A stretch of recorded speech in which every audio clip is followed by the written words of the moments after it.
Welcome back to the show, my friends. I am your host, Eric Szilagyi. If you've had an uncomfortable experience and you'd like to have it featured on the show, please get a hold of me at contact.uncomfortable@gmail.com. The world wants to hear your story. They want to hear your experiences. So get a hold of me and let's get yours on a future episode of Uncomfortable. If you don't already, make sure you follow us on Facebook and Instagram, both at Uncomfortable Podcast 65. And please remember to leave us a 5-star rating and review wherever you can. That's the main way that you, the listener, can help get this show out in front of more people. And with more people listening, that means more people coming forward with their experiences. Head over to Uncomfortable Podcast on YouTube and check out the show in its video form. While you're there, hit subscribe and the notification bell. That way you'll be made aware every time I upload a video version of this podcast. Make sure to check out the new Uncomfortable link tree in the show notes below. I've been asked by a lot of you guys to try to get all the different appearances that I've had on other podcasts together in one place so you can find them easily. Well, here you go. The address is linktree/uncomfortable1, and uncomfortable is spelled like the logo with the lowercase u and the uppercase N. If you're interested in helping support the show, head over to patreon.com, Uncomfortable Podcast 770, and check out what we have there. Or if a standalone contribution is more to your liking, you can do that as well through Red Circle and their sponsor this podcast tab. The links for those and our Discord server will be in the show notes below. Bigfoot and Brews and Spirits 2 will be September 14th. VIP dinner the night before. Both will be held at Sister Lakes Brewing Company in Dowagiac, Michigan. Tickets are live now. We have Amy Boo from the Olympic Project and her project Zoo Book. Scott Tompkins from the Bigfoot Mapping Project, Salt Fort State Park naturalist John Hickenbottom, and special guest author, journalist Chatan Noir. And finally, fan favorite, the Archbishop Christina Rake will round out the paranormal side of things. Most recent edition, we've got Bodine the Bigfoot coming back. So he's a photo bomber. He likes chasing the kids around. He's a lot of fun to have. So we're super excited to have him back this year. There's a new ticket this year that is for the day of event and the VIP dinner. It's a combo ticket. There's a discounted rate. So if you buy the combo ticket, you're getting like $15 off regular price of the day of event and the VIP dinner. That's going to be 2 hours with all 5 speakers and your dinner and 1 drink, adult beverage or pop or water, whatever you want, is included in the price of that. So head over. You can find that on the link tree. There is a link to that. There's a link to the Eventbrite page, and you can also find that on the Bigfoot and Brews and Spirits 2 Facebook event page. Tonight's guest is a master storyteller and really needs no introduction. So if you're ready, let's get into it.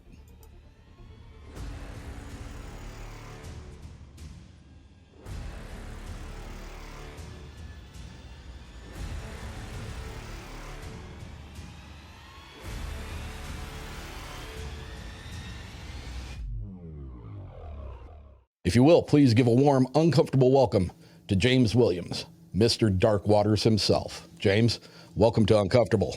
What's up, Eric? How you feeling, baby? I'm feeling great, man. So happy that you're able to join me on this. I appreciate your time.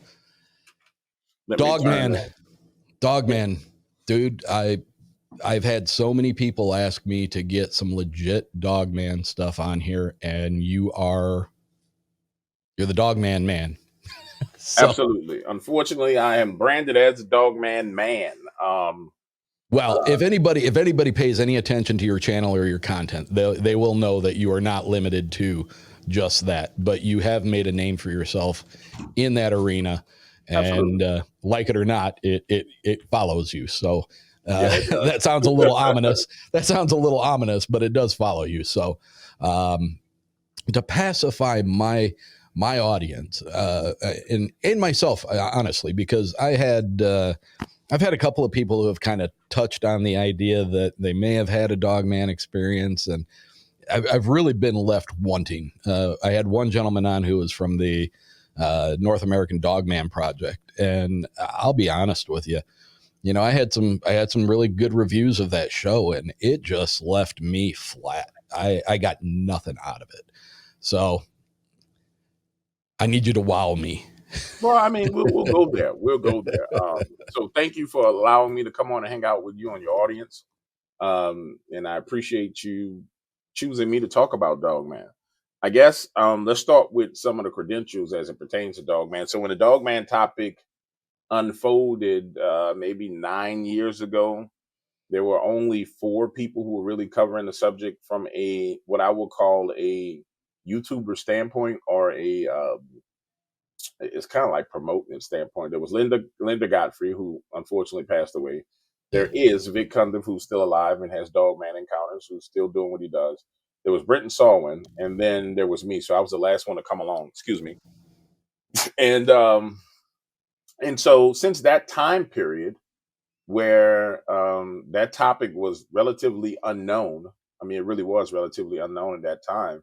It's exploded and become kind of a competitor for the topic of Bigfoot. It went through its growth phase where, in my opinion, it was really a whole bunch of genuine encounters, and then things kind of hit a tipping point where it gets monetized, and Mhm. it gets monetized to the point to where bits and pieces of encounters are taken and they're melded together to make new encounters, and people are popping up out of the blue with stuff that is repeat stuff from 9 years ago, and bada bing, bada boom. However, the phenomenon is very, very real. It's documented and it's real. We have enough evidence nowadays to prove that it's real. We have the Fort Pierce video. We have videos from Linda Godfrey. We have videos that Britton Salwin put out years ago. We have eyeshine videos. We have ample enough proof and evidence that Dogman is real. The question is, what are they? Where do they come from? And how do people encounter them? Right. And for me, um, having an engineering background, my mind had to kind of wrap around it scientifically. And so I started taking data points of Dogman encounters. Like someone would call me with their encounter and I would go through the vetting process. For those of you guys who don't know about how I get my encounters in every encounter, there's nobody that can submit something to me by email. If I'm gonna repeat anything you ever said, you have to speak to me personally. And then you have to go through my vetting. And my vetting is extreme. My vetting is, quite frankly, it aggravates people. Um, but it's how I get to the truth, and it's how I extract all the data points. And it's a process of listening to that person tell their story, looping that person, injecting lies into their story, seeing if they detect the lie, forcing them to confront the lies that I put in their story, hanging up with them, waiting a day or so, calling back, injecting more lies, trying to figure out what's what, listening to things, little subtle hints like if you say you and your wife were together doing a Dogman encounter and your wife is there with you, but she's not talking about it, then I know that you're lying, because every eyewitness who's ever encountered something like this, when it's husband and wife, they both have been scared out of their mind and they both have something to say. Yeah. Um, and then there's just the knowledge base that I have of the physique and the atomic features of these things and how they're built. That there's certain things that I've held back over the years that I haven't told anyone, that allow me to get to the truth of whether somebody's like really just being honest. And more than anything, you can tell if an eyewitness is being honest based on the emotions that they go through. People Mhm. who've experienced this, when they're telling their encounter, it's a emotional roller coaster that they're on. I mean, they're going up, down, left, right. Sometimes they're excited, other times they're terrified, sometimes they're crying, sometimes they're laughing. It's truly a traumatic event. And And I notice with people who have claimed to have had Bigfoot experiences, mhm, the same things that you're talking about. Because if they're jumbled up, if they start like, oh, I forgot, I got to go back and I got to tell you this, and as they're remembering things and it's not quite in a sequential form. yep, Or the other red flag is if they start using terminology that is very common in the Bigfoot communities, mhm, like structures or footfalls and stuff like that. Normal people don't say, "Oh, I heard these footfalls." They're saying, "I heard loud footsteps in the woods." mhm. It was. So I get what you're saying, and that's a smart way to go about vetting. Well, it's the only way to go about vetting, because at the end of the day, um, it's the topic has reached a point to where it's so popular and it's so monetized that you can literally start a channel from 0 subscribers and do maybe 30 Dogman encounters that are made up, and you'll grow to 1,000 subscribers overnight. And so it's polluted, is what I would say it is now. It's no longer as pure as it used to be. There's conferences and all the rest of this foolishness that's going on, stuff that just wasn't going on at the point in time where it got started. But I just wanted to establish that. Also, we did a project called dogmancams.com. We put cameras in the woods in Taylor, Mississippi. We put cameras in the woods in Fort Pierce, Florida, where you have the video from. We put cameras in the woods in Winona, Mississippi. And there was one in Kentucky that we put up, but I don't know what the hell that was. We caught on camera that one time, and then boom, that camera was gone. So I just wanted to lay out the credentials for what I'm going to say. You 'Cause I say the think camera, and you said, and then the camera was gone. Were you receiving the videos wirelessly from these cameras, or did you have to retrieve the SD cards? so. These were 4G wireless cameras that were put up in the woods that you can tap into. The Dogman Right. Cams project was a live camera project that people paid, I think, $4.99 a month, and you, from the convenience of your phone, you could sit there and watch that camera 24 hours. We caught so much evidence that it was ridiculous, and that's where a lot of the insights on how these creatures move, how they behave, um, that you're going to hear me talk about comes from. Um, and so it was live. We were streaming live on YouTube, where it'd be 1,000 people sitting there watching it live. We did live investigations in front of the cameras. We had a lot of Bigfoot activity in Mississippi. Around Taylor, Mississippi, we had a lot of Dogman activity. And then the one in Kentucky that went out, the guy put it up. He had probably one of the most popular Dogman encounters on my channel. He went into the woods. He put it up. It came on for a night, and we captured what looked like. Only thing I can tell you is what looked like a portal, bro. It looked like a crack in time and space that looked like lightning just frozen in place. And it was there. He called me, DW, man, you got to look at the camera. Now, you understand this is a live feed. He calls me. I go and look at the live feed, and it's still there. And then within an hour, the camera's out. Won't work anymore, won't do anything. But it would literally look like a lightning bolt that was just frozen in place, like Yeah. a crack in the dimensions, and we was like, "What the hell is that?" So, I say all this to say, when we talk about this subject, I know what I'm talking about. It's not like I'm guessing. Right. 1,300 witnesses at this point in time that I consider to be real witnesses.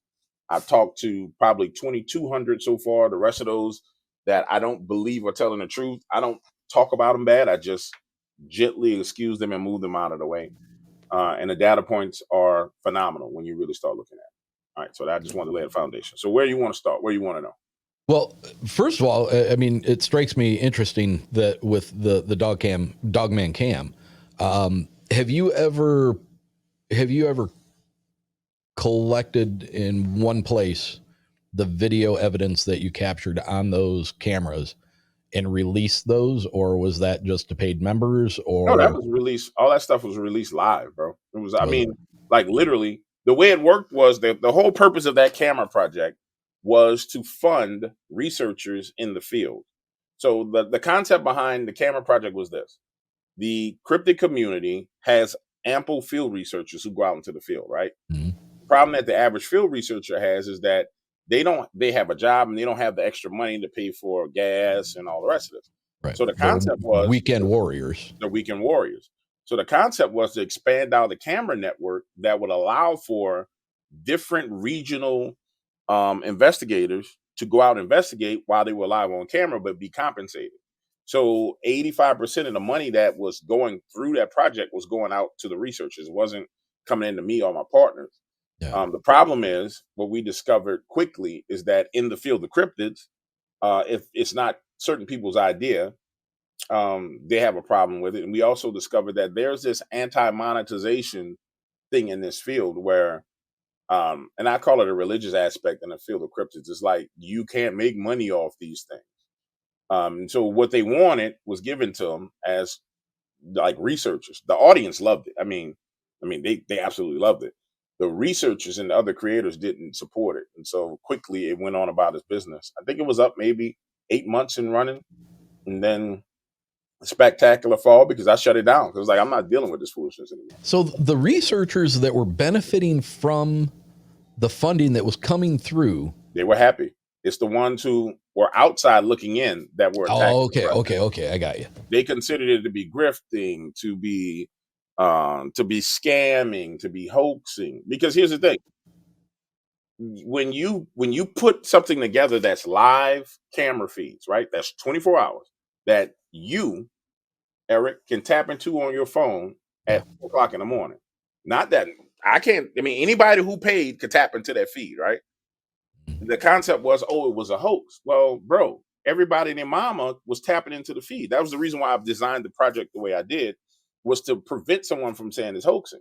So at any random time, you could capture evidence. So we were capturing things like eye shine that would start high up in the trees and would migrate slowly across from one side of the screen to the other and then take position and sit there. Then the next day, you would capture what looks like something bounding across the screen really quick, like this. And it wasn't me capturing it, it was random people who paid $4. And so Yeah. then those people who paid the money, they knew that, okay, I paid for this, I get to share it. So the project was designed to where I whatever was got you. captured was shared. So it wasn't controlled evidence like, oh, this is mine. It was like immediate, and when Yeah. people immediately got it, they put it out. So that's how it was designed, because it was designed to get to the truth. I thought it was a phenomenal business model. Just got It is. It is.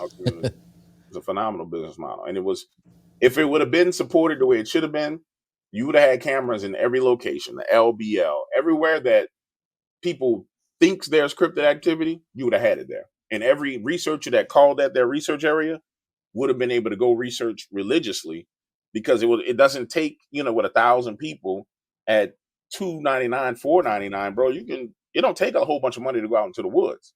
Yeah. It's just enough for you to go into the woods and do the research. The agreement was, okay, pass in front of the camera, be in the area of the camera, let the audience see you. And that was it. So I can't believe that somebody in the Bigfoot community hadn't taken off with this idea and done it themselves.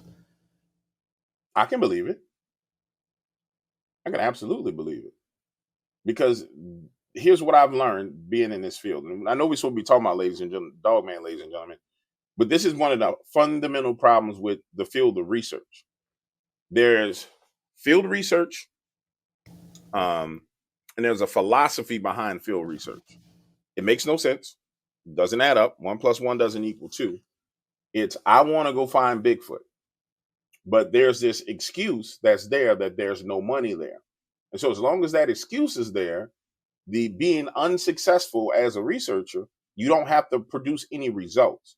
So as long as that excuse is there, you can say, oh, I went in the field and I don't have any results. And you have an excuse. When the excuse is removed, it's like, oh crap, I got to really do something. And so 90% of the people that say they're researchers, they're not really researchers. In Yeah, fact, I've run into that mhm. In quite a bit. fact, I tell people this about Dogman. Actually, what is research? Research means that you're going out, you're taking time, you're taking wind pressure, you're taking geolocations, you're taking Latin longs, you're taking all this data that you come back with associated with the location. Most people that say they're a researcher, what do? They get up, they go walk out in the field, they look for footprints, they look for tracks, and they come back and say, oh, I saw a tree break, and they took a picture of a tree break. But that's research. And so when I pushed the research to a more scientific approach, then it was like, oh no, we're not doing that. And so I'm happy with it. It'll never happen again. I'll give my members cameras again. I have a camera going up at Goatman Bridge real soon in Oh, Denton. no. I have some cameras going up in Mississippi, but it's just going to be for members only. That's a part of my website. It's not going to be shared out, just for entertainment value for them. But as Yeah. far as like the community as a whole, hell no, I would never do that again. That was a waste of time, money, and energy. All right, so let's excuse me. Let's dig into this. Inform me on, because I'll be honest with you, I have no problems wrapping my head around Bigfoot. Mm-hmm. And I believe in a lot of this stuff, right? I mean, it's UFOs, it's all of it. I have no problem wrapping my head around Bigfoot, whether it's an ancestral version of us, whether it's something that went haywire between apes and humans. But for Dogman, I think we talked about this when I did the episode with you. Dogman to me seems that it is evil and necessitates something to do with the spiritual realm. Okay, so here's what I've discovered as it pertains to Dogman. There are 4 major theories that I have. So people want to make Dogman be one thing or the other. But when you go by data points and you go by what's presented to you, it's not one or the other. So, for example, I've had Dogman encounters where people called me from Dallas and they saw what looked like a werewolf in their bedroom in the middle of the night, standing at the foot of their bed. Credible witness. The husband's a police officer, right? The police officer ain't lying. That's something spiritual. There's no way that you're in a condo in Dallas and you're a Dogman, right? So, what do you do with that? And what happens is the classifications lead to problems. So we got something that's clearly supernatural or spiritual.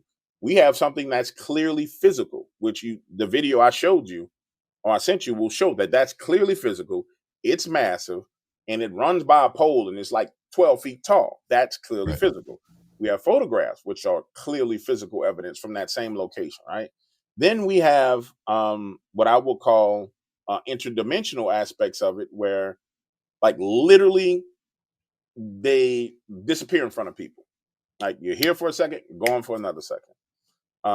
And so there's more than one answer to this problem. And everybody wants to stuff it into this one bag. And you can't stuff it into one bag. It doesn't fit in one bag.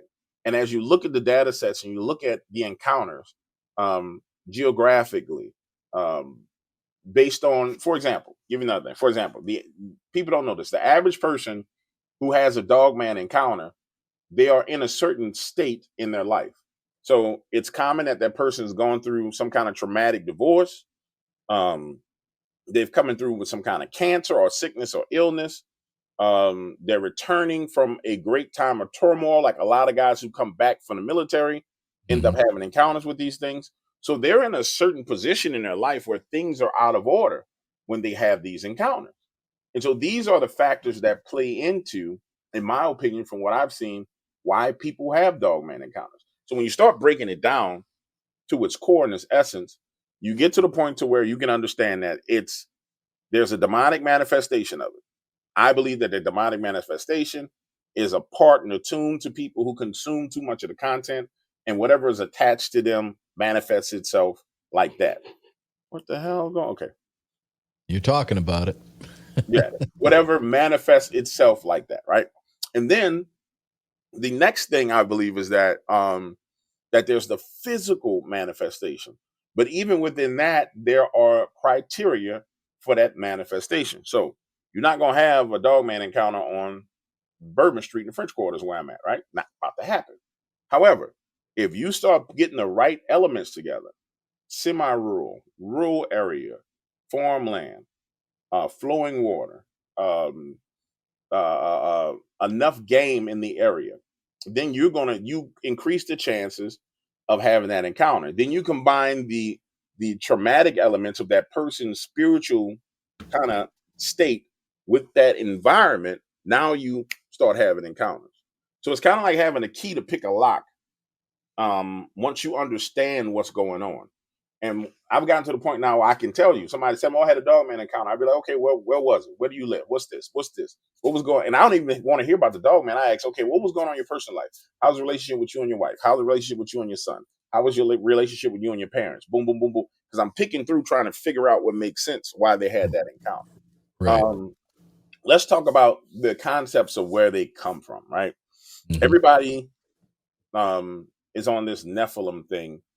Um, Fallen Angel, Nephilim, Raphalim, Goyim is really what it's called thing, where it's this belief that these are the seed of fallen angels. And I can go with that biblically because it said that the fallen angels corrupted everything. And it would make sense that they did corrupt a little bit of everything on this planet. Um, and from my research, the eyewitnesses that I've talked to, and the people that I've talked to that are in pretty powerful places, um, there's what they call a remnant version of them, which is nowhere near what people describe as the hostile, dangerous, crazy ones. But there's a remnant version of them that's been here for a very long time. That remnant version was taken and weaponized. Um, and that's where you get these quote unquote super soldier dogmen. Again, all these are terminologies that people are using today that's been around for a long time. But we're talking about when a person talks about a super soldier, you're talking about a Bigfoot body with a gigantic head like a freaking wolf. And that's what they're talking about. And it's a genetic modified being. So there's a natural being, and there's a genetically modified being. Genetically modified being the one that's 10 times more aggressive um, and crazy, quite frankly. But And you mentioned you talked to some people that are high up, yeah, and I'm not expecting you to divulge anything other than that. I mhm. think we all get what you're saying. I don't mind touching Is on. there, Let's get into it. Watch this. So I go to Coast AM years ago. I only went one time, and there's a reason why I only went one time because I didn't realize what I was getting myself into when I went. I go to Coast AM, and I'm talking about the research that I've done down here in New Orleans with police officers who've been having supernatural encounters. So I go on Coast AM with Dave Schrader to talk about the supernatural encounters that the NOPD was having, and some of the cops that were retiring that were telling me their encounters and stories. And it swings into Dogman, and I start talking about Dogman. A couple of days after I'm off that show, my son and I are sitting in the house, and he comes knocking on the door. Boom, boom, boom. Yo, pops. I'm like, what's up? So they got a white car sitting outside. I look out the window. All right, whatever. White car out there. This the hood. Like I ain't tripping. Go back, finish doing what we're doing. Next day, yo, pops. That car still sitting out there. Now the car ain't moved. Same spot. All right, well, this car's still here in like an hour. We about to go see what's happening. So car's still out. So I grab my pistol, go out the back door, walk up, tap on the window, doot, doot, doot, doot, doot. Dude roll the window down. I look in his eyes, and I've seen that look before. It's the same look I've seen in the neighborhood I grew up in. Same look sometimes you'll see in my eyes when I get angry.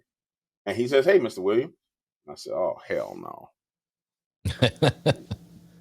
He was like, "Man, we really like the show, really like the content, but I'm not sure if you know what you're getting into."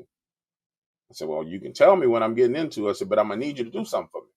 I said, "If you ever want to talk to me, don't sit outside my house, knock on the door and come talk." So I didn't want to startle or alarm you because you reacted the way I thought you would. I said, "That makes sense." He says, "I'll come back."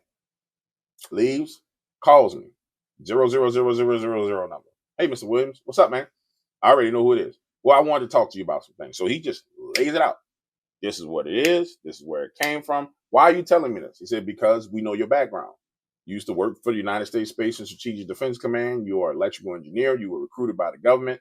We understand you're a very intelligent man, but I just want you to understand that this is what goes on." And that's when I first started hearing about genetic modification um, and weaponization of them. Like, bro, this is going back 2000, came 2015. This is late 2016. You can go look it up. Whenever it was, look up Coast to Coast AM, Dark Waters. Whenever that interview was on Coast to Coast AM, which is still on their website, it was literally days after that. And so that's when I first started hearing about the genetic modification of them and being weaponized.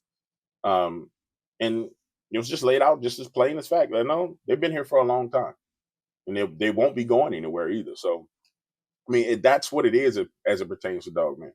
What's more interesting to me is the concept of them being used as a weapon. I mean, if you really think about it, if there are, people talk about these underground bases and this and dumbs. the lab and this and the dumbs and yeah, the dumbs, right? If there really is a location that needs to be protected, not from me and you, because I mean, what the hell are we gonna be doing going to those locations, right? Right. But if it really needs to be protected from, I mean, let's say it's a foreign government who has sleeper cells here that want to go to that location. It would make all the sense in the world that if it's in a heavily wooded area, that you would have something like that as protection for that area. Then when you look at a lot of the sightings and you compare them to the maps of what people proclaim to be the publicly known dumbs, which that doesn't make any sense to me. I don't think the public know Right. where the dumbs are. Um, and I'm not. All I'm gonna say is this: doesn't make sense, but they're in the area. But when you really map out the locations, we really map out the encounters. It personally shows where I believe the real dumbs are, because the activity is always around these certain type of areas. So For example, you're insinuating, or not insinuating, you're I'm saying saying, that these things are a protective measure around the actual military installations. yes, absolutely. So, for example, watch this. Fort Polk, right? Fort Polk is known for Bigfoot sightings and encounters. That's where they do SEER training, Bigfoot sightings and encounters, and Dogman sightings and encounters. Why in the hell are they going to be around a whole bunch of people with guns? Why? Right. Why? Why? Why would they be there? Why would I think about it? An intelligent being, which we know these things have a certain level of intelligence. Why would they be around Fort Fort Polk? And then you add in the fact that um, this is SEER training. This is evasion training that people do in this on a regular basis. Why in the hell are they seeing these things? Why in the hell are they encountering? And these are military men. And the people who do that training are pilots, and they're the best of the best of the best of the best that are encountering these things. Why are they encountering them? Another thing, why is it that you have an influx of SEALs and other, you know, ex-active military people into the field of cryptids? What have they seen? What do they know that sparked their Yeah. interest to where they want to talk about it? These are the kind of things that, from a high level, you look at it and you say, "Man, this is wild," because it's like peeling back layers of an onion. And I know people want to hear a scary story, but I'm just peeling back. I'm just gonna rip the band-aid And off. that's perfect. That's what I want. You know what I'm saying? So it boils down to the fact that absolutely this is real, no doubt about it. People who, if anybody tells you that Bigfoot's not real, Dogman's not real, you can confidently laugh at them.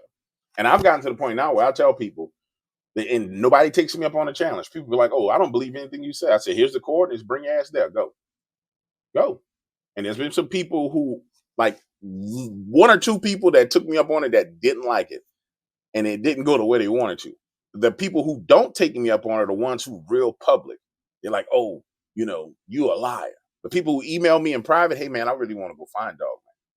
They'll go, and they like, "Nah, bro, I'm never doing that again." Now these people who front on YouTube and in the comment sections, if you go back, you'll see Facebook, my Facebook page, you'll see coordinates posted years ago.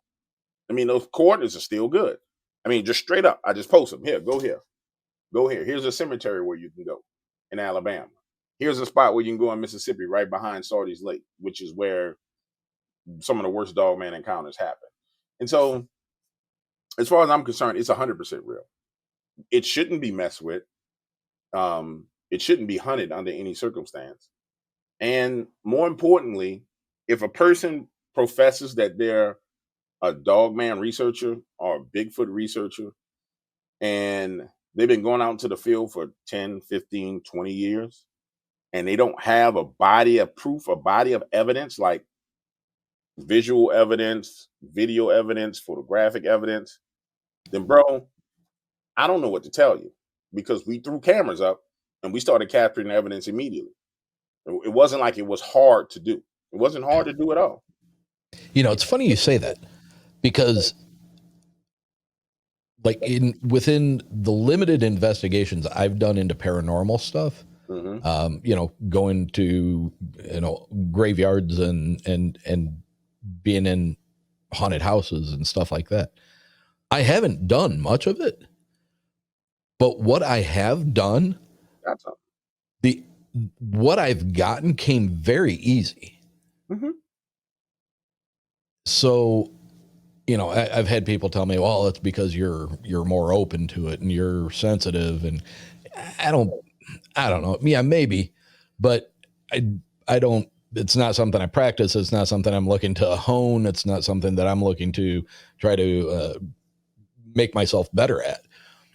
But it strikes me as being very odd that you've got all these people that are going out and they're not getting anything. They're not getting anything, and then I go and I had my kids with me the one time, and it was so easy and so compelling what we caught that it made me question.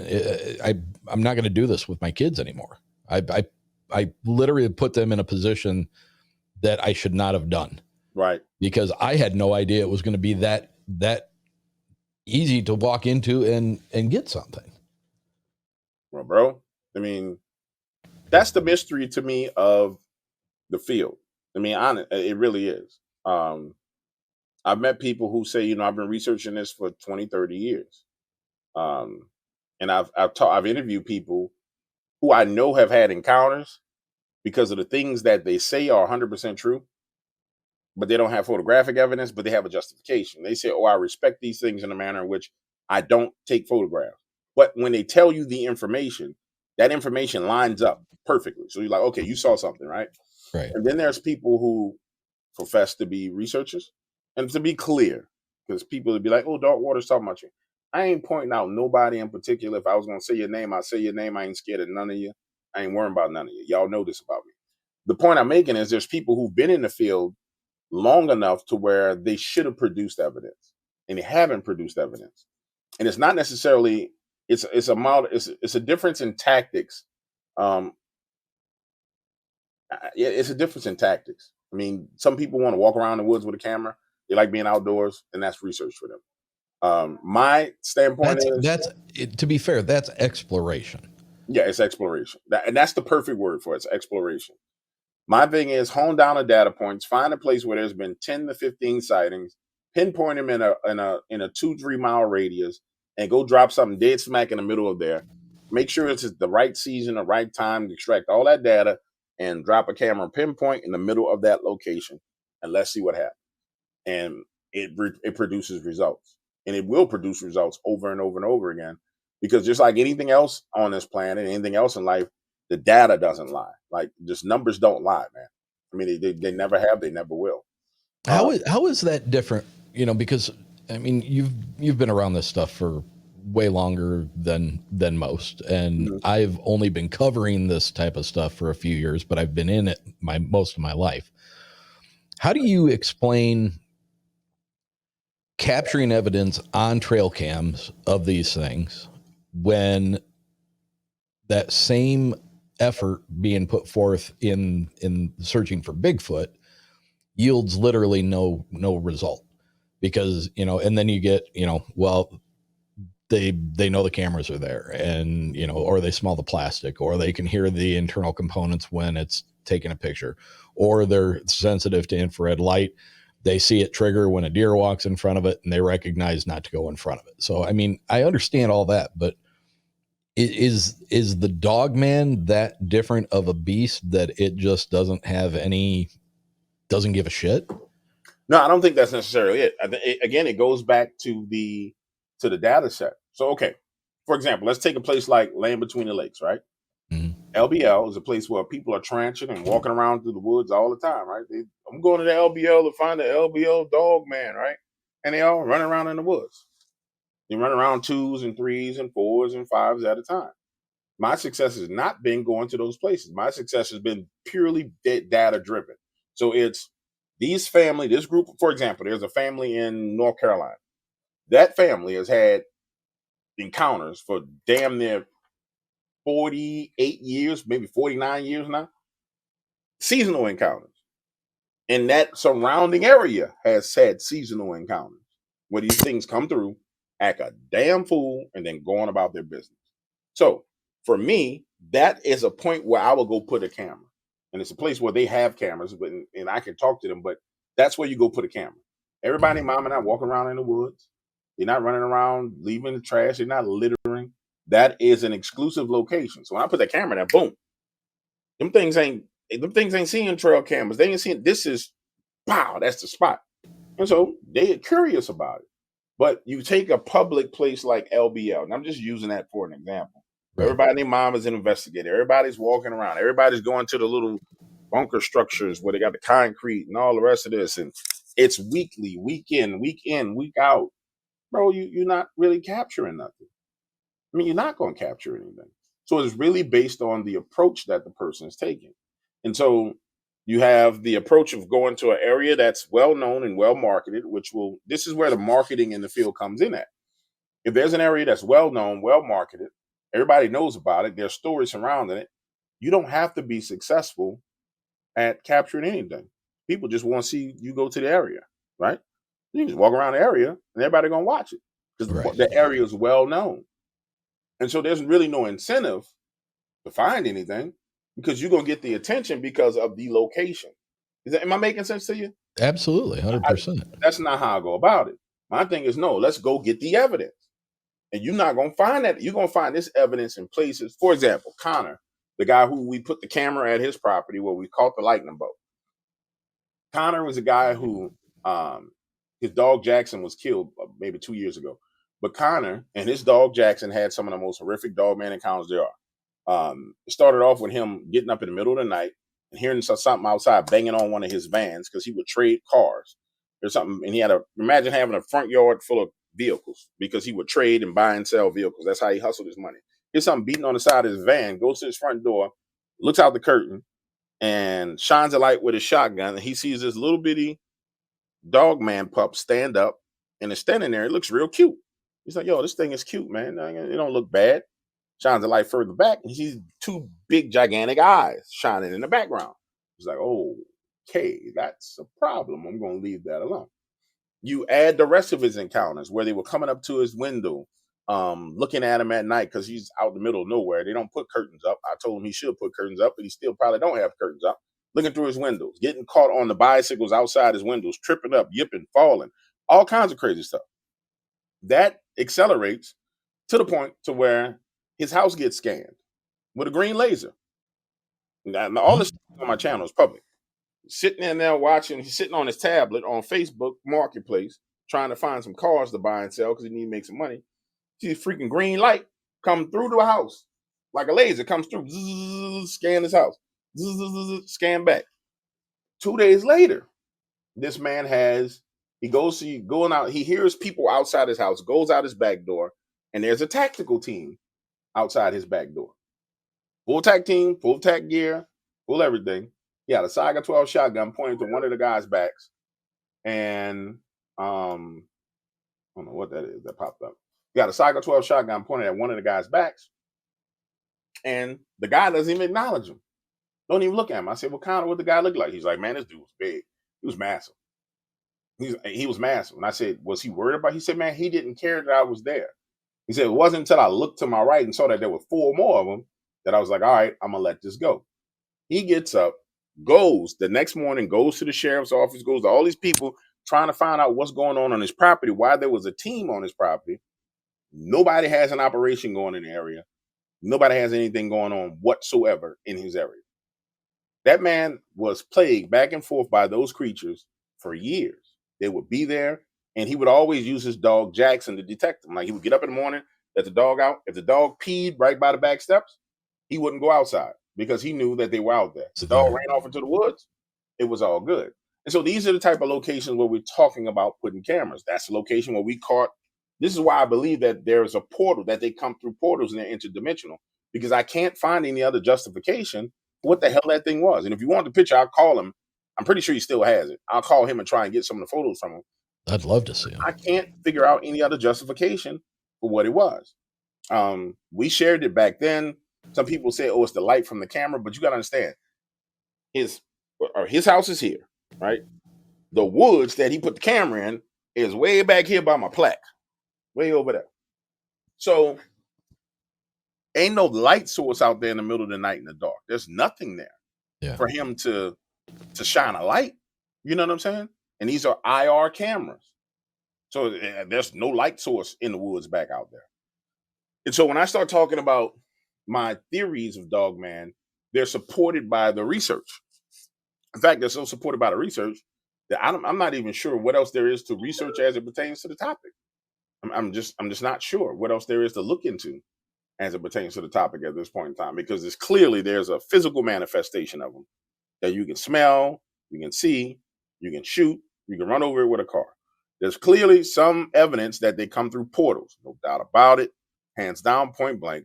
It's clearly some kind of spiritual, and we'll just put them two together, spiritual, demonic manifestation of them, based on them popping up in places that they just cannot be and should not be. It doesn't make sense for them to be there. And so it's real. It's 100% real. And I'll tell you, just for your audience sake, like if you want to know, if you listen to a Dogman encounter and you want to know if it's true, don't listen to none of the stuff that happens in the encounter. Like, I saw it, it ran, it jumped, it grabbed me, it touched me. Fast forward through all that crap, because all that stuff can be compiled and mixed together. And listen for the results of the encounter. Listen for what happened afterwards. Listen for how it affected their lives, because there are things that are in common. For example, majority of people who encounter these things go through spells of serious bad luck. I mean, afterwards, bad luck. A lot of them are coming through bad things and things get worse. I would say it's a 70-30%. 30% of the people who actually have these encounters, they turn them and put them on the right road. The rest of the people is almost like they're being turned over to a certain amount of fear, and it just suppresses them and their life just goes straight down. Pew! And so listen for those things. Listen for the emotions when that person is talking, like, and put yourself in their shoes. If you saw, uh, let's take a smaller one. Let's say you saw a 6 foot tall, 320-pound wolf that was standing on. No, let's make it 6'8", close to 7 foot, and it's standing on his hind legs and it's jet black, and you see that. I mean, that's scarring for the rest of your life. The context of your mind of what exists and what doesn't exist is broken. And what happens to true eyewitnesses is their mind can never kind of go back to where it was. You took their mind and stretched it like this. So if that's real, does that mean that, like, ghosts are real or demons real? Is Candyman real? What the hell is Freddy Krueger real? That's what people go through. And so they have to go through this phase and they're trying to figure out what's real and what's fake. And it's hard for those people. And you can hear it in their voices, because they come to the realization that the world that they believe they lived in no longer exists. Absolutely whatsoever. And that's the newbies. Now, if you find somebody who's silly enough, and I do say silly enough, that they're going hunting for these things, like, I want to go find Dogman, bro, those people are absolutely never the same. Those are the people who have mental breaks, because what happens in those encounters is you have a concept, and I wouldn't call it pride, but what's the word I'm looking for? You have a concept of who you are in your head mentally, like what you can take and what you can't take. That person has built up this persona that I can go do this. I'm not afraid. I'm man enough. I'm woman enough to do this. Those things completely break them. It's different than somebody who just happened to come across it. That's a context of the mind change. Like, holy crap, this is real, right? This other person is going out there. I'm going to go hunt this thing down. I'm going to go find it.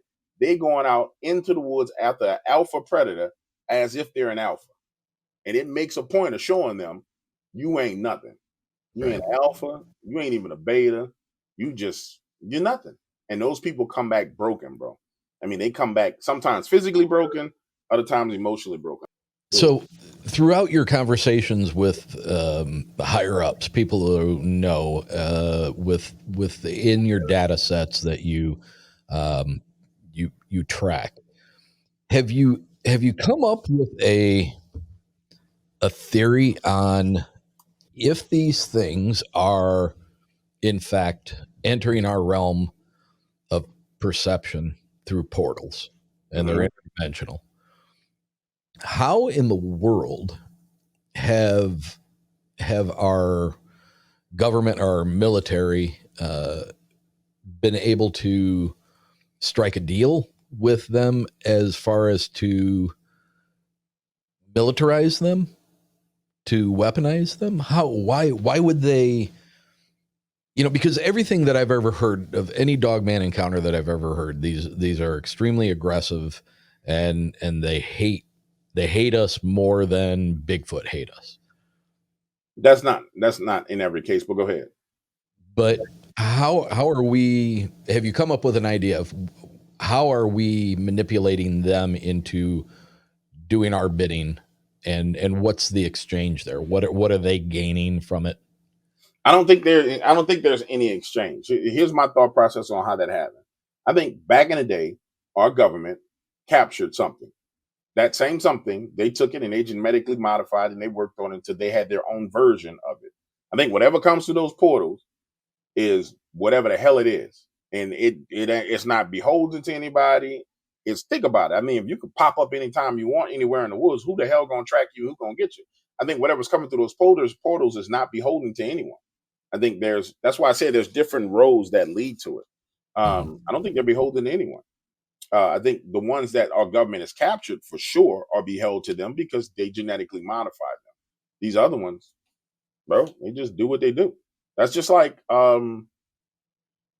the cases of people killed by wild dogs, right? Um, if you look in the news, and there's a guy named Jeff Nadalmy that really covers this a lot. I mean, this is where he cut his teeth in wild dog attacks. You will see in the news attacks where people are killed by wild dogs, mauled by wild. In fact, just Google the crap. Just Google man killed by a pack of wild dogs, woman mauled by a pack of wild dogs, right? And then you just start plotting out where those locations are and where those things are happening. You're going to find that all those things are happening in certain areas, and it's geographical areas, and it's along certain ley lines. And when you really take a look at it, in my opinion, that's something coming through a portal and whacking people and going about his business. I mean, because when you map it out, that's where these encounters are happening. So I don't think that our government has control over all of them. I think our government has control over what it owns, and it makes perfect sense that it would. They weaponized everything else. Yeah. Do you? uh, I mean, based on what you've said, you know, in some Bigfoot experiences that I've heard, and in some Dogman experiences that I've heard people basically state that the creature itself is generating the portal. It doesn't sound like with your explanation of it, because if the military was able to get their hands on one and capture it, if they were generating the portal themselves, they should be able to just like poof, and military doesn't have you anymore. Now you're gone. I get what you're saying, The but that's portal, is the portal just a geographical anomaly? Is it in a certain place? That's where they come in. That's where they have to get back to get out. bro. I can't answer that question. I never I been mean, through it. I know you can't, but I I'm mean, just, I mean, you know, would pontificate, but I'm just saying, realistically, I can't answer that question because I don't know where the hell. I don't know how to open a portal. I wish I did, because I would go find P Diddy and have help to get them arrested, but I can't open. Um, amen. the the issue, I think, where we're struggling is we're trying to directly attach the two things, right? The government ownership being directly attached to what comes through a portal. That Right. doesn't necessarily have to be that thing. And that's where the confusion comes in this field. It's like an algebraic equation, a plus b equals c, right? Everybody wants to make it one equation, but it's actually a plus b equals c plus d equals g. And it's different equations that you see when you look at the data. It's not one equation. So it's not a plus b plus c plus d equals g. It's different equations when you really look at how these things show themselves, how the people encounter them, the locations where they are. For example, let's take the ones that have happened in Gabon, Africa, right? Complete and total outliers compared to everything else I've ever seen. Totally associated with witchcraft. 100% associated with witchcraft. I'm talking about the most outlying of encounters there are. Talking about shamans summoning these things out of the jungle. You would think that if it came out of the damn jungle in Africa, it would be a lion man, or it would be a leopard man, or it's a Yeah. damn dog. That don't make no damn sense. But when you talk to the eyewitnesses, they're like, "No, James, I'm telling you, my friend, this is what I saw. It was a dog man. It had their head like a wolf." That don't make no damn sense. For me, in my mind, I'm like, okay, when I look at the buckets of classification, I'm like, where the hell does this crap go? So what do? You take it, you put it into the aspect of supernatural demonic, but technically it's its own bucket. But it doesn't, that's what I'm saying. It doesn't add up linearly because it just doesn't all make sense. but it makes enough sense for you to see the highways or the roadways that it's coming down. It doesn't mean we got all the intersections, and people want the intersections. And I don't know if we're going to ever have, the intersections where you get off the roadway and there's a rest stop and you have complete and total understanding. I don't think we're going to get it. I mean, unless we're going to put like bacon on somebody's butt and send them and a camera on their forehead and send them to a location where we know there's portals and let them sit there. I wouldn't mind doing it. I love bacon, so I'm not wasting any bacon on putting anybody's butt.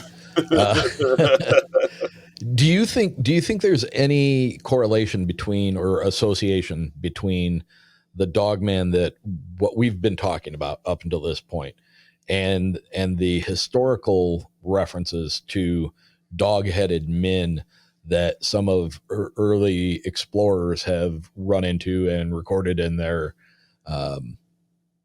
documents? Yeah. When it came to that, the research of that, when I first started, everybody and their mama was looking at the dog-headed men. I think it was like one of the saints was supposed to be a dog-headed man or something. Yeah. Honestly, bro, I never looked into it. And I'll tell you why I never dug into it. Because to me, that historical data didn't take precedent over what people were saying to me at that point in time. Because it's like, okay, I can look back in history and say, oh, is this a solution out of history? Or can I just take what's right in front of me and do my best to break it down and dig into it and dig as much as I could? So honestly, bro, I don't know. I have not really dug into it. Even the theory of the Nephilim, the only thing that I've really looked at, because I'm in my mind, let me stop and say this. I'm gonna slow down. So in my mind, the cryptid field right now is dominated by the concept of Nephilim, right? Fallen angels, see the children. Anybody who's ever read the Bible knows that the fallen angels were the angels that rebelled against God, and then their children were where the demons came from.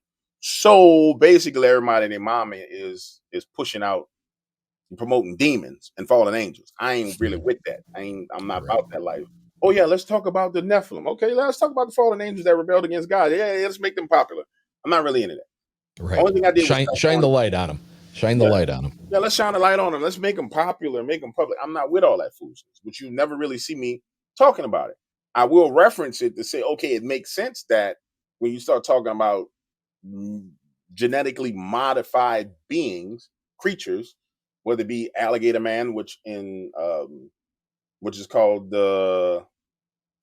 in State Line, Mississippi, is called I can't remember the name. Anyway, there's alligator man in State Line, Mississippi. It'll come back to me. Whether it means alligator man, whether it's dog man, whether it's like a cat woman or jaguar man, or it's a lion man, those things make sense based on what's biblically written. But at the same time, I'm not finna run around promoting them. So as far as I was concerned about Dogman, when I looked for a historical explanation, it led right to that. And that's where I took it to, and I left it there. And then I just chunked into the data. So I'm not the best person to ask about, the traditional dog-headed men that were documented, because I never dug into it. I went into what eyewitnesses were telling me, because the only thing I could control was my encounters with those people. And over time, I got better and better and better at vetting them. And for the record, if you go listen to my Talking Dog Man show, I'm not promoting the show, but just for those who is older shows, you'll listen to me vet people's Dogman encounters live on air. Like it's a live calling show. They're telling their story, and you hear me looping them, injecting. You can hear when it gets to the point where I'm like, oh, this person's lying. Because I'm like, okay, I'm going to let them go. All right, man, thanks for your call. Blah, blah, blah, blah. In the middle of this story, boom, I'm letting them go right then and there. So you can witness me doing it by listening to me do it. So predominantly, Dogman encounters that I've heard are terrifying. They are aggressive. They are absolutely something that you do not look back on fondly. Mm-hmm. In the Bigfoot realm, you have encounters where you have bluff charges, where you have acts of intimidation that appear to be keeping you out of an area, or turn your ass around, get back down the path, and go a different way. You have the ones that there's reports of, a child that was stuck in a quicksand and a female one pulls him out and basically saves his life. You've got the ones out in the Pacific Northwest that seem to be big tree hugging and kind of fond of humans. You got the skunk apes down in Florida that are, you know, completely different, much smaller, less hair, and seem to have a more pissed off disposition. Are the encounters of Dogman that you've vetted to be true? Are they consistently bad, evil, No, nefarious? no, they're not. And I can tell you where the concept of everything being evil, bad, and nefarious comes from. That comes from the monetization of the topic. So people like scary Dogman encounters. Mm-hmm. They really do like terrifying Dogman encounters. And so we reached a impasse maybe about 4 years ago, where when a topic blew up, that you had an influx of what I would call like creepypasta narrators and storytellers that came in. Yeah. And those guys took the tenets of what a real encounter would be, right? The elements of what a real encounter would be, and then they spun it off and started telling stories. Well, those stories ended up being monetized and becoming a part of the lexicon of what Dogman is, right? Now, I'm not saying the chances are that if you see a Dogman, he gonna be nice. There's a whole bunch of different factors that go into how that encounter goes, but it's not guaranteeing that you see one that is gonna run you down or chase you down or do you something.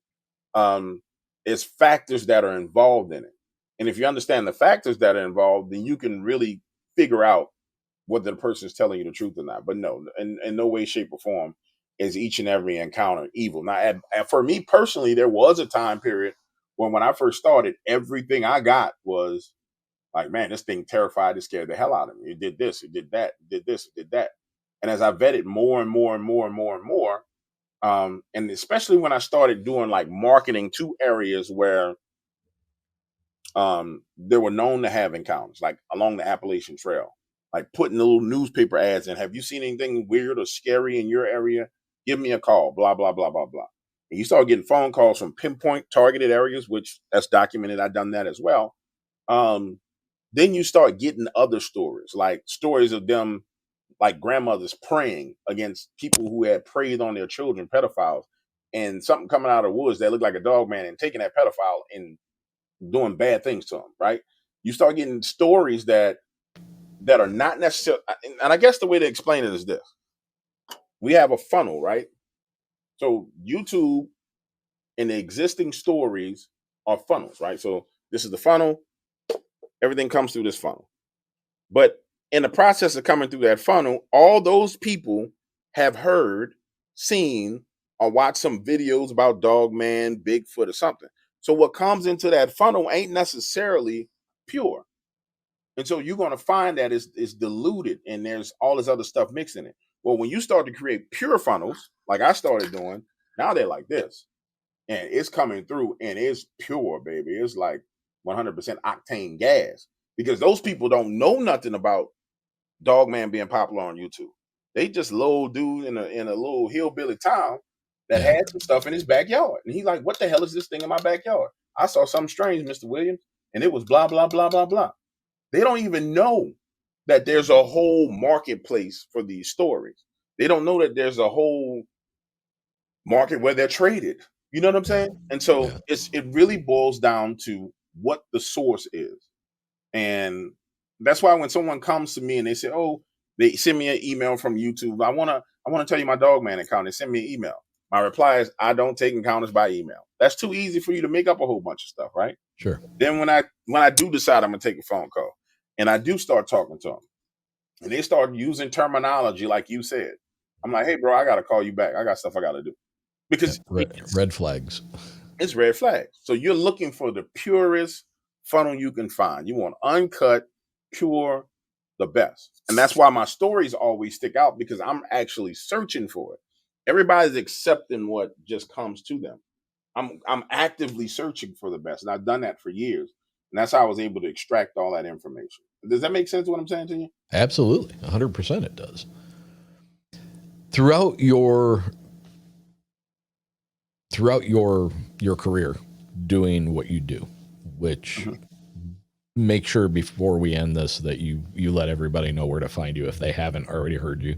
I doubt that anybody has not known who you are, but you hear about the LBL. You hear about there are certain names who are associated with a story that has gotten a lot of coverage. What stands out to you as legitimate? What stands out to you as pure bullshit? I'm not saying you got to. I'm not saying you got to give names, but just, I mean, are there specific instances that people would recognize? Oh, he's talking about the blank sighting or experience that is real, or no, that was a bunch of made up shit and it's just for entertainment. Well, I'll tell you like this. So I I hold myself to a certain standard when it comes to witnesses and witness encounters from Dogman. I'll tell you why. When I first started this, it was the Wild Wild West of the Dogman community. And so everybody commented on witnesses that they never spoke to.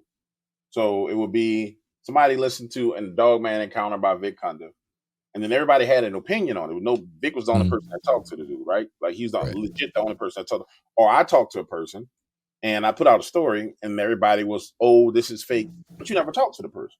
So Right. I've held myself to that standard. If I haven't spoken to the eyewitness, I don't really comment on it. With that being said, so I can't tell you much about who's kicking off BS because, frankly, when it's a story or it's an eyewitness encounter and somebody else covers it, I don't want nothing to do with it anyway. So you won't find me covering the same people that everybody covers. So you'll find an eyewitness pops up, and watch this. This is how crazy it is. At least 3 eyewitnesses pop up per year that go viral in the Dogman community. You can time it. Normally, one at the beginning of the year, one towards the middle of the year, one towards the end of the year. How that happens every year, the hell if I know. But re-pop up, reset a narrative. That narrative is what people are on for the whole year. So whatever. It is what it is. I can tell you somebody that is 100% real. Blue in Fort Pierce, Florida. And I can tell you is 100% vetted, is 100% true because his footage, which is what you're going to show later on, Yep. has been vetted by TV stations, uh, uh, the Travel Channel, and another maybe Sci-Fi Channel. No, I don't want to lie to you, but one of them for sure is the Travel Channel. Authenticated, right? His photos authenticated. I interviewed him 2 times, brought him as a business partner on a project where he owned part ownership in Dogman Cams, put cameras on the roof of his house, pointing to the same spot where he saw the Dogman. People watched the eye shine of this thing move up and down the dam in the woods for months. That's 100% vetted. That went out to the public. Connor, 100% vetted. I can name, and here's my thing: I don't always allow my eyewitnesses to come out. Like there's some people who want to come out now that say, "Well, DW, people been attacking you, calling you a fake and a fraud. I want to come out." I'm like, it don't matter, bro. Like, what is it going to do other than bring you under scrutiny? Right. And Then the hate's going to be on you. then the hate's going to be on them. And that the whole purpose of me doing what I do is so the hate can be. I don't care what nobody thinks. The hate can be on me all I want, all it wants. But for what happens when an eyewitness gets that hate and they get that, because most people, it's really a form of energy, bro. I don't know if you've ever, I don't know if you ever detected it. So like if you when I put out a video on YouTube, right? Especially my shorts videos, when I'm talking about aliens and cracking jokes and saying big-legged black women was kidnapped by aliens and skinny-legged Latino women were kidnapped, there's a certain energy that comes with that. So I'll look at the comments and everything is this is fake, this is fake, this is fake, this is fake, this is fake. I'll talk about that. Remind me to talk about that in a second. There's a certain energy that comes with it. And so when you look at it, you can literally feel it. You're like, man, this is crazy. I put satire on here. Why are these people saying that it's fake? But you can feel it. Yeah. And I've been in the business for a long time. So I know how to feel it and be like, okay, this don't feel good. Delete. Don't ingest it at all. I'm just like, okay, click the button, highlight all of them, delete. It don't matter. Click the button, highlight all of them, ban.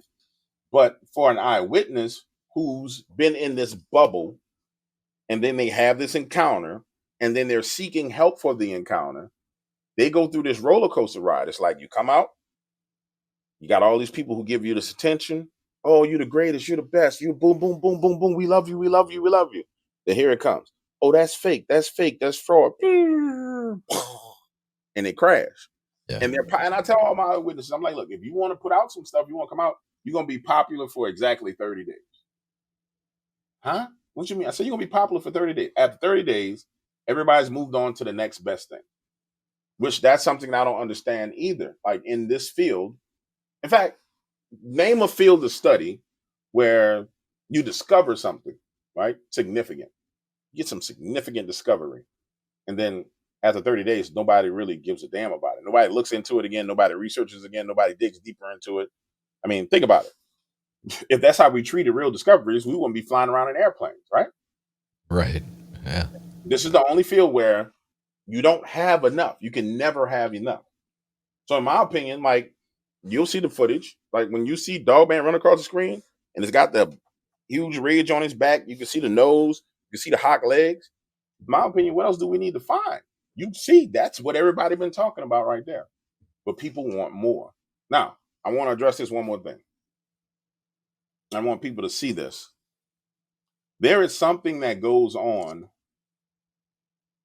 I'm not sure who it is, but there's some group that across the board shifts the narrative, and they're doing their best to shift the narrative. Anything that's evidence, they're proclaiming it to be fake. And now, if you want to see an example, go look at I have a video about this girl in Congress, and like she's talking and the girl behind her is moving her lips and blah blah blah blah blah. It has 1.8 million views. It has something like 10, 12,000 comments. Bro, 80% of the comments is that it's fake. And that's what made me start to experiment with what I call the force that's behind everything. That's Okay. when I started doing satire videos. Because I said, hold on. If everything you post that has a photographic piece of evidence on it or a video piece of evidence, the minute it comes out, there's accounts calling it fake. I'm talking about, bro, like it drops at what time is it? At your time, it's 5:52. 552. At 5:53, it drops. At 5:54, it has 10 comments that says it's fake. I'm like, hold on, but where's that coming from? So I tested it, Eric. I said, okay, let me put out a bunch of videos. Now let me come back and let me crack jokes and let me put satire. Because it would make sense that if it's a real person and they see that I'm cracking a joke, think about how much of a joke it is. Oh man, Right. aliens are kidnapping skinny leg Latino women and they're trying to trade them for fossil fuels. I Right? don't know why that tickles me so much, but the first time I saw it, I was like, what in the hell is he doing here? I'm testing the marketplace, right? So I put it out. I don't put satire on the first ones. I test it out, I put it out, and it's fake. This is fake. This is fake. I'm like, okay, maybe people just that dense, right? Okay, so I'm like, I do a couple of more of those. I said, now let me take it a step deeper. Let me make it even more crazy. So I said, big-legged black women in Atlanta are being kidnapped. I call myself the Stankonian ambassador Stankonian from ambassador. the planet Stankonia, and big-legged black women are being kidnapped by aliens. And I put this orb going across the sky, and I said, I'm trading in Jada Pinkett to get y'all back. Don't worry about it. The Stankonia ambassador has your back. Fake, fake, fake, fake, fake, fake, fake. And I put satire. I said, hold on. So I'm sitting there looking. I said, hold up, man. Now, that don't make no damn sense. That don't make no sense at all. Because anybody that's not a bot, anybody who's not a bot is going to sit there and say, this dude crazy. Something wrong with him. So I He's get some having comments fun. be like, bro, you lost your mind. Okay, that's a real person. Some people laughing. They find it funny. But then there's this section that, oh, this is fake. This is fake. I'm like, can it be that many bots that are activated in this field? I mean, bro, it's insane. I mean, this is fake. This is fake. This is fake. This is, and I know there's people who don't have personality. So I hit them again, Eric, and I start talking about lizard people. I said, man, I had left the lizard people alone, but your children won't leave me alone. You talking about me, so here goes some more lizards, just to see what would happen. Fake. It's fake. It's fake. I'm like, bro, this is crazy. There's something going on there, on a larger scale that I'm not sure that we're all aware of. As it pertains to evidence being rolled out. And I think it's a narrative setting mechanism that's in place, or a narrative defeating mechanism I'm gonna keep toying with it and playing with it to find out. But it's gotta be something there. It just doesn't make any sense. That's And interesting. I will go back and I will comment to people and be like, hey, dummy, this is satire. No reply. So I started insulting people.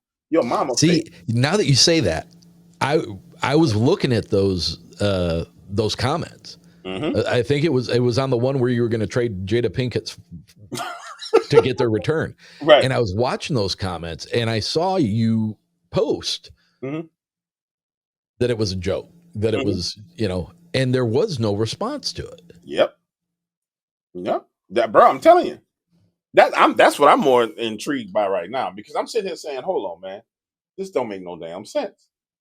It don't make no, so it's gonna get progressively worse, bro. I'm telling you, I'm about to just jump off a cliff with all kind of crazy stuff just to see, because it just don't make no sense whatsoever. I mean, it doesn't.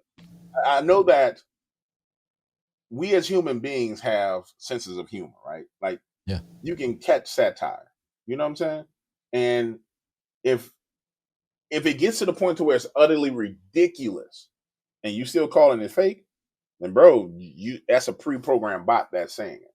And then I want to know who's doing it, because you're doing a terrible job if that's what your solution to the problem is. Like, If you need to that's what pay me. the information you're feeding that bot is not, Yeah, you need to not, pay me, and I can do a much better job than you, because that crap you're doing is dumb.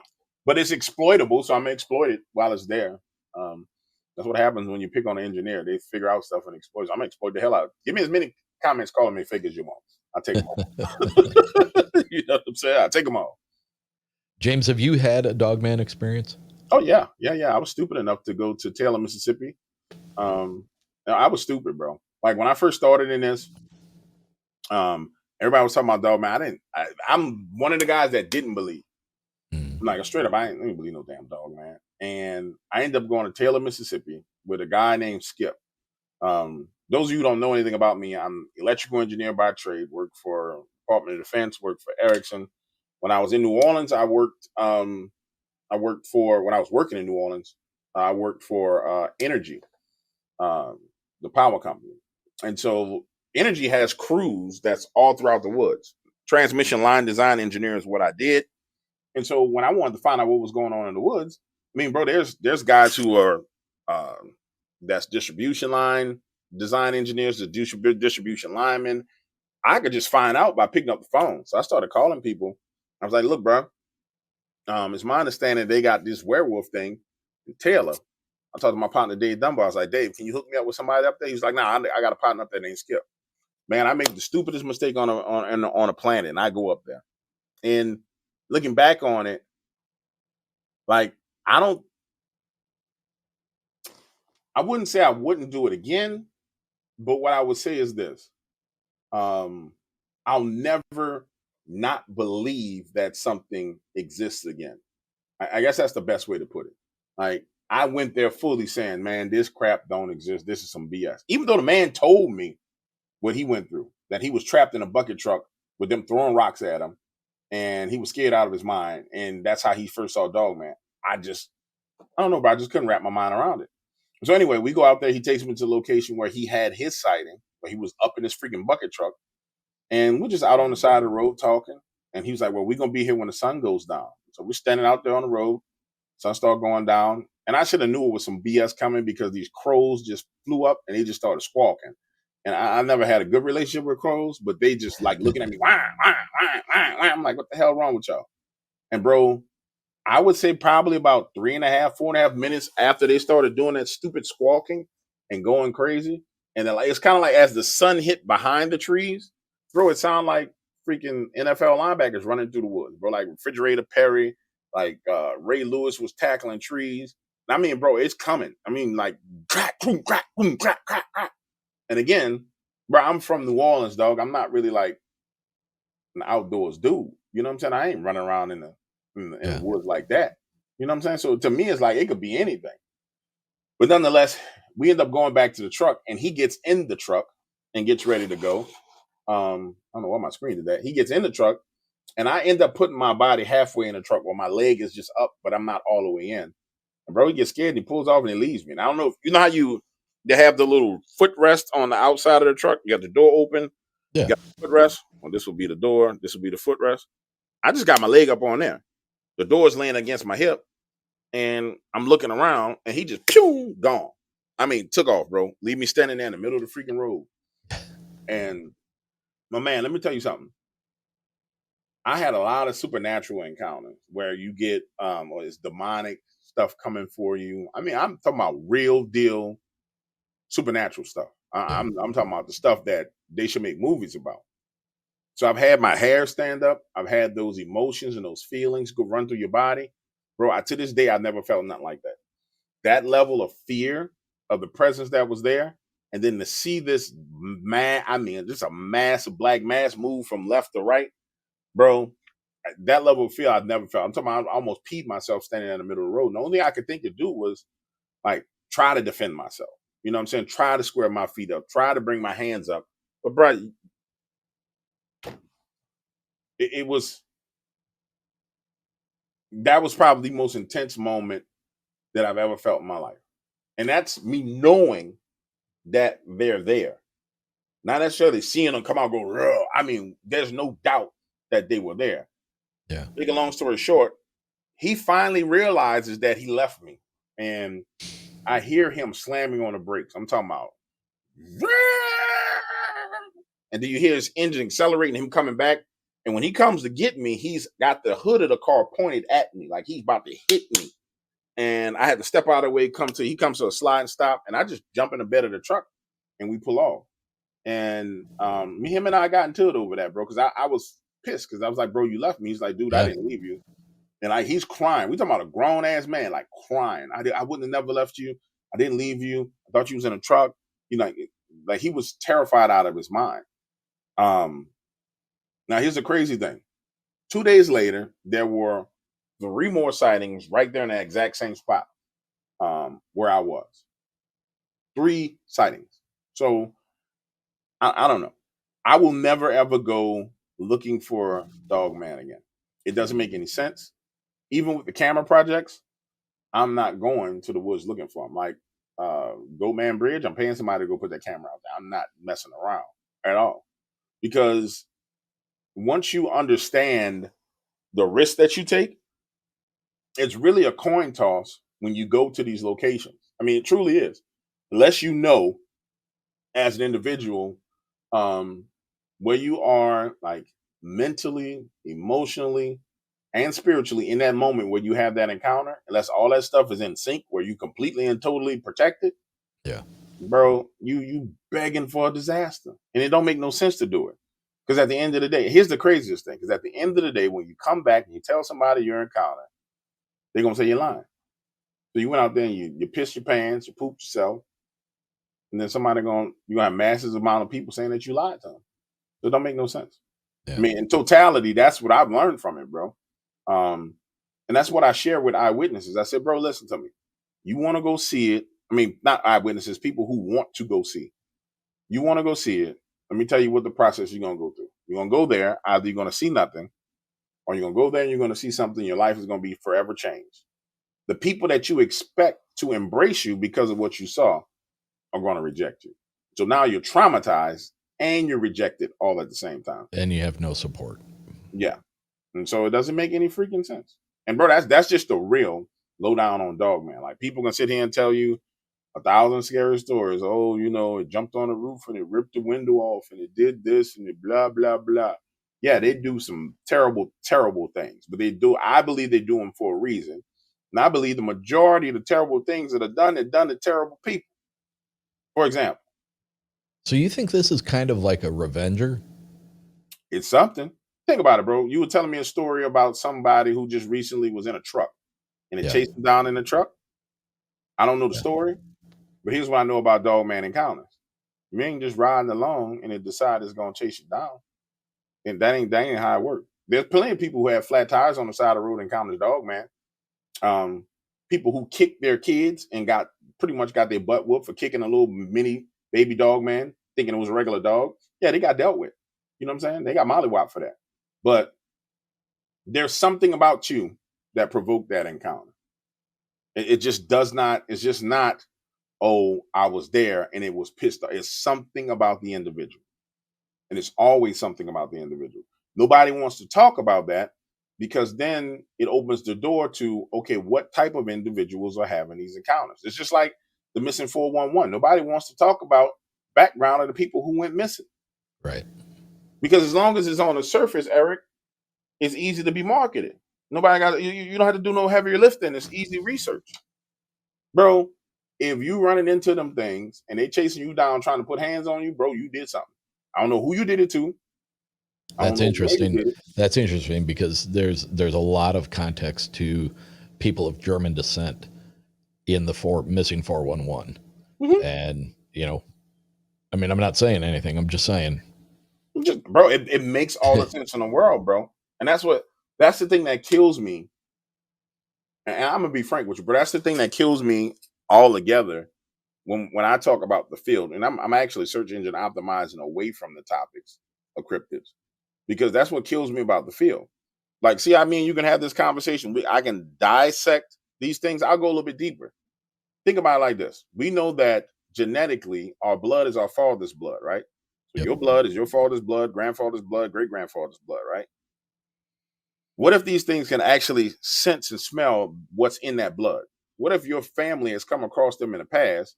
What's It could have, a link to your lineage? Yeah. yeah. What if your lineage crossed them, fucking 4 generations ago? And you're like, Yeah. oh yeah, yeah, yeah. Oh yeah, I know you. I'm about to bust your behind, bro. It's so many doors to explore that you can open. What if they smell? What if they actually smell the filth and sin on you, the dirt on you, the things that you've done? What if they're empty vessels that are inhabited, which I believe some of them are empty vessels.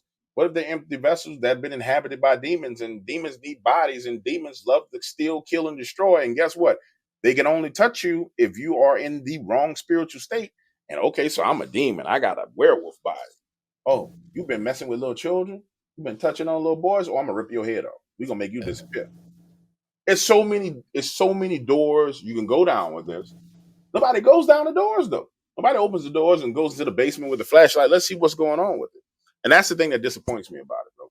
Because I'm the fake and the fraud. But when you talk to nobody, you ain't gonna find nobody talking about it like this. You know what I'm saying? So That's very true.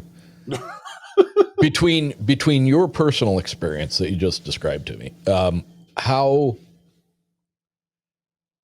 how visually impaired were you to where they were at? Did you much earlier in the conversation, you talked about the like an anatomical data set that you've hmm picked and pulled from experiences.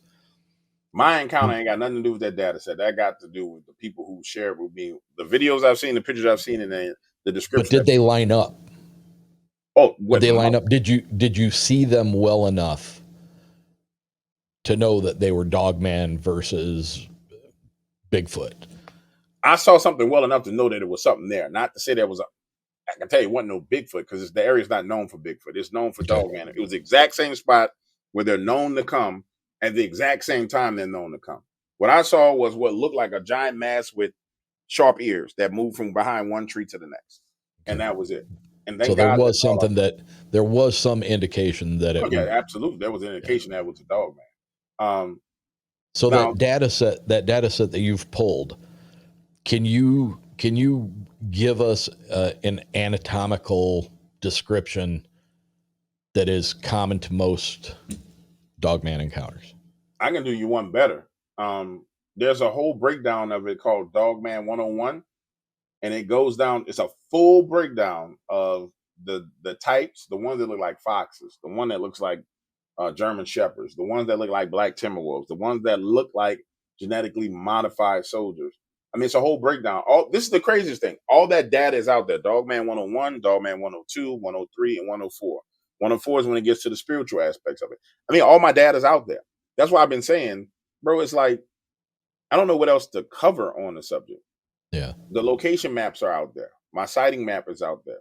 My sighting map goes, my sighting map shows you where they travel from South America, across our border, cross up through the Sabine River area, come up to the top of Louisiana and Texas, go over, get on the Appalachian Trail, cycle all the way back around. They come back around, go through Oklahoma, and then there's a swath. I'm talking about a mountainous swath that leads back down through Texas that leads back to the border. I mean, it's all there. I mean, I put it all out there. There's literally nothing that I've done that's hidden. Like, because my engineering mind in my mind, you're not a researcher until you produce something to support what you say. That's Right. that's quantifiable, that people can go back and test and see if you're telling the truth or not. And they can go see, okay, well, he put this out 3 years ago. He was still talking about exactly what he put out. And with maybe an update here or there. So I mean, it's all out there: 101, 102, 103, 104. And so I can give you multiple descriptions, but it's easier if you look at it like that. There's the one that looks like a red fox that's standing on his hind legs. There's one that's black that looks like a black Bigfoot with no hocks and just Bigfoot body, huge barrel chest, a head that's freaking big as a car tire. If you run into that, you got a problem. You need to run because you're gonna die. And that's just you're gonna die. You're dead as they come. I don't know what to tell you. You're gonna die. Um, there's some that look like gray wolves. There's some that look like German shepherds that have those super duper pointy ears on top of their head. Um, anatomic secrets, I'm not giving those publicly ever because I need those in order to vet if someone's Right. And I'm not asking you to do that. I just wanted to paint a picture of out of your data set. What do these things? I mean, do they have human-looking arms? Do they have massive triceps and biceps? Do their forearms come down to a regular hominoid-looking hand, or is it a claw, or is it still a pad like a foot? You know, or do their for feet? example, I'll give you one key. So if you go out and you see people who watch this.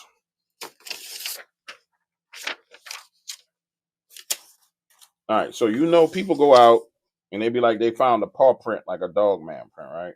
They say this, boom, boom, boom, boom. They'll go out and they'll say, "Oh, I found this, and this is a print, right? Where is it? Right, that's a print." The way you know it's a real print is you're going to find an indention back here. You're going to have the print, which is the paw print. You're going to find an indention back there. Because the way the foot is atomically made with the hock, it's kind of I'm a terrible drawer, but where the foot is atomically made with the hock, when they step, their other point of support is a ball that's on the back of their foot. And so you'll see the print, and then you'll see the ball on the back end. If you're looking at photographic evidence, somebody say I found the Dogman footprint, and all they're showing you is just the front paw print. Start looking for the ball on the back end. If you don't see that indention, then there ain't no damn Dogman. Point blank. Period. And if they got a set of tracks, and you don't see that at all, you may see it in one print and maybe missing another. Because you think about if something stands still, it'll rest in there, but it could be it could be running up on his paws, but I mean on his feet. But at the end of the day, when they rest and they stand still, boom, you're gonna have that full print. Those are some of the things that that's really one of the secrets that I feel comfortable giving. As far as the arms, massive, what you would call biceps, claws. I mean, like literally paws with claws. Now, I ain't talking about no little bitty shit off the movies, bro, type claws. Yeah. Thin waist, massive. Each and every species has massive thighs to the point to where it's disproportionate to the lower legs. The thighs are massive, which leads to their ability to run down and jump over things like people have seen. So many eyewitnesses I've talked to have had them on their roofs, and they all say, "Well, DW, how can it get on my roof and like I don't hear the thud? Like it's on the roof though, and it was on the roof the whole night. Now they'll hear the weight on the roof, but they don't hear it land on the roof. And I for the longest time I was trying to figure it out. I'm like, what can jump? You know, the average roof 20 feet up in the air. What can jump up 20 feet in the air, but has a massive size, but not like make a bloom when it gets up there? Yeah. And it has to do with the ball of their feet and the padding on their feet. Now the problem they have is once they get up there and they start moving, you are going to hear them moving. That weight is going to revolve and it's going to move on that wood is going to creak. But and then I've always thought, now I'm pontificating another aspect of it that I can't 100% prove. Sometimes I think that whole interdimensional aspect plays in with moving to a roof or moving to certain locations from one point to the next, where it's just no sound whatsoever. But it then it doesn't add up to me because okay, now that weight's there, so those are things that I always toy with and I'm trying to figure out. But at the end of the day, Dogman 101, 102, 103, 104. If you wanna, if you want to see the evidence of what happened in Fort Pierce and the old camera footage is on my YouTube channel. Look up Talking Dogman Talk Show. I'm pretty sure it's called the Talking Dogman Show. And doing those shows and those live streams, I would take phone calls while the cameras were live. So it would be the live cameras playing. I'd be like, hey, we're going to take phone calls, blah, blah, blah. Let's go check the cameras. And so I'll pull up the cameras, stream them, and then take phone calls, and we all would discuss what was on the cameras. So you see the Fort Pierce camera footage. You'll see the Taylor, Mississippi camera. You'll see the Winoma camera. You'll see I don't think you can see the Kentucky stuff with Connor because that one went out. But you'll see those three for sure.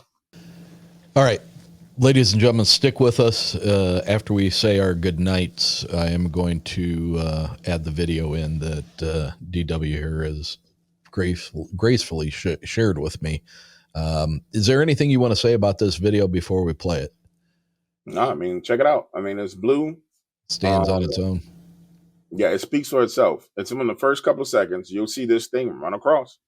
And then when I tell you, every TV show and their mama wanted that footage at a point in time. But his encounter was indicative of what people go through that are Dogman eyewitnesses. You know, can I say that? So, yeah, I am going to say it. So here's the thing. For example, Eric, you and I, we're in this field, right? Yes. What ends up happening is our channels will be scouted for things like this, right? So somebody will scout, you know, DW got a witness that does bada bing, bada boom, that seen bada bing, bada boom. They want to get in contact with your witness. That witness name is made hot. They're made popular. They get all this they get all this attention, all this blowback from it, and they want to give the person $500, or give the person $200. For my eyewitnesses, like Blue ended up making probably $12,000 to $15,000 from his encounter, because at the end of the day, the evidence, like good quality evidence like this, bro, is few and far in between. And so when you get to the point to where you have something like this and you know everybody else is going to monetize it, the eyewitness should have an opportunity to monetize it for themselves. Fair enough, yeah. And really take care of themselves, because they need to be compensated for what's going to come down the pipeline. I say that to say it's important that people from this field that are like active contributors or content creators from this field rise to a position of prominence where we can actually do right by the witnesses. Like there were people, and I'm not going to say this person's name. This person was in the Dogman community for a very long time, and when we talked about TV shows, I got an offer. And people say, "Hey, we want you to come on a show." It's like, "We'll pay you $500." I said, "I'll come for $1,500." We never pay anybody $1,500. We'll make it $2,000. I kept on going up, right?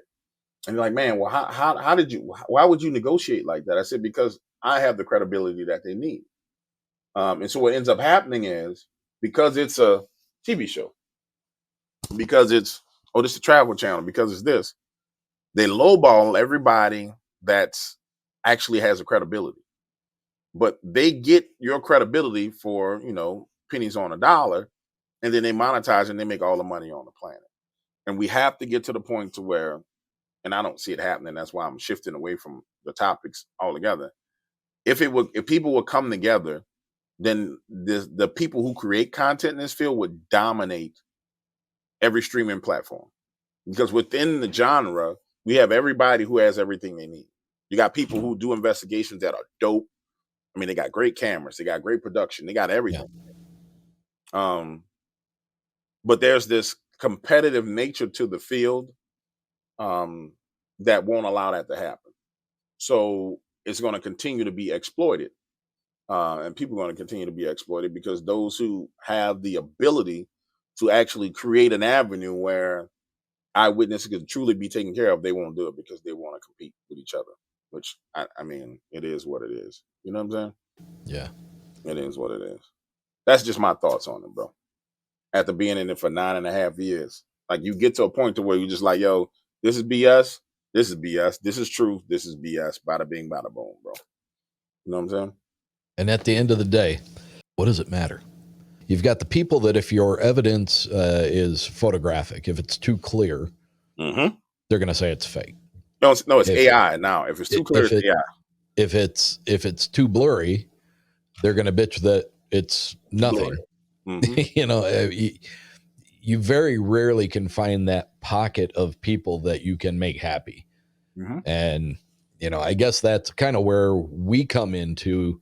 Our audience obviously finds something about you. Your audience finds something about you that whether it's your credibility or it's whether it's your presence or your presentation, they stick with you. They want to hear what you have to say. And that's the same that I run into with me in my audience, you know. So, you know, there's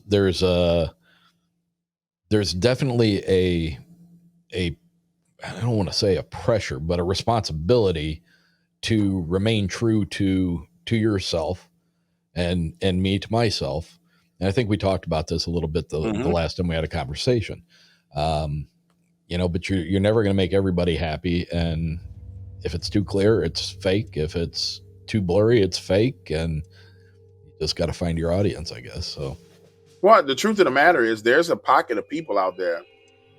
I mean, here's the pocket of people that actually don't have those opinions. It's the pocket of people who want to be entertained. So there's true. When you're in this genre, you're with the pocket of people who say, you know, oh, it needs to be real. It needs to be this. Once you get outside of that and you get to the people who want to be entertained, bro, they turn it on, they laugh and they having fun. And it's almost like the borderline of you got to go into Normieville a little bit for it to make sense. Inside this genre, where it's so critical and so hypercritical, it's, oh, I believe this and I have my opinions. You literally got to migrate to Normieville, to the border and cross the border of Normieville in order for it to make sense, in order for it to be accepted to the point to where you don't have to deal with all that foolishness. Yeah. I mean, that's just the honest truth of it.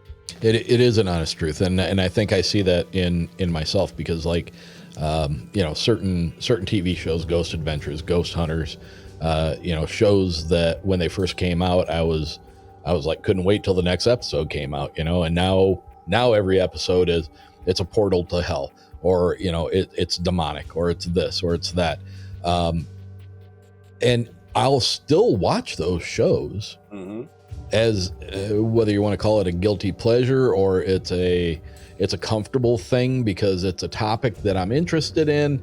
But it's not something I have to sit there and keep my eyes peeled because there's going to be some incredible evidence that's going to come across. It's just they're talking about topics that, it's entertainment. Yes, it's entertainment, and that's the intersection where, that's the intersection where the true success is. I mean, I'm just shooting and keeping it real with you, bro, and your audience.